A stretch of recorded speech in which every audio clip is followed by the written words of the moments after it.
So I'm sure you've seen tons of posts that in January, February, you are going to be receiving a 1099K if you had sales over $600 in 2022 that came through PayPal, Stripe, Cash App, Venmo, Zelle, any of those things. And it's true for the most part. So let's get into it. So when I say that it's true for the most part, if you were using those apps to pay friends and family, most of them have put out statements that you will not be getting a 1099K. So if you're paying your roommate your half of the rent so that they can pay the landlord, that you shouldn't be issued a 1099K for that.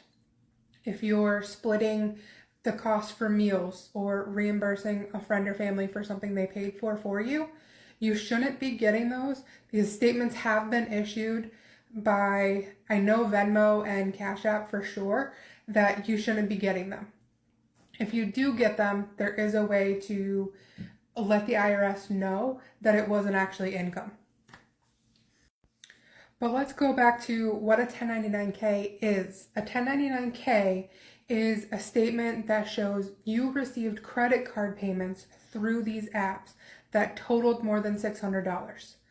Prior to January 1st of 2022, the requirement to send a 1099K was 200 transactions and $20,000 in a 1-year period that you received through that app.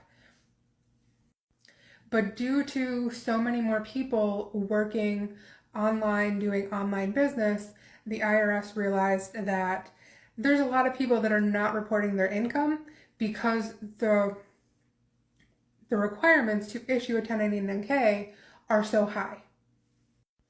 So they changed those requirements, and now if you receive just $600 through any of those platforms, you will be issued a 1099K. It's a total of $600. It's not $600 per transaction. It's a total throughout the year.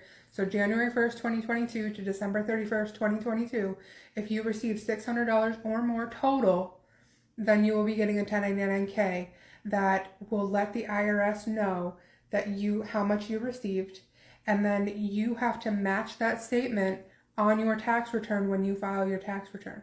So the other thing is to make sure you do not file your tax return before you receive this statement, or later in the year, July or somewhere around there, you will receive a letter from the IRS that you now owe more money because you didn't match the statement on your return.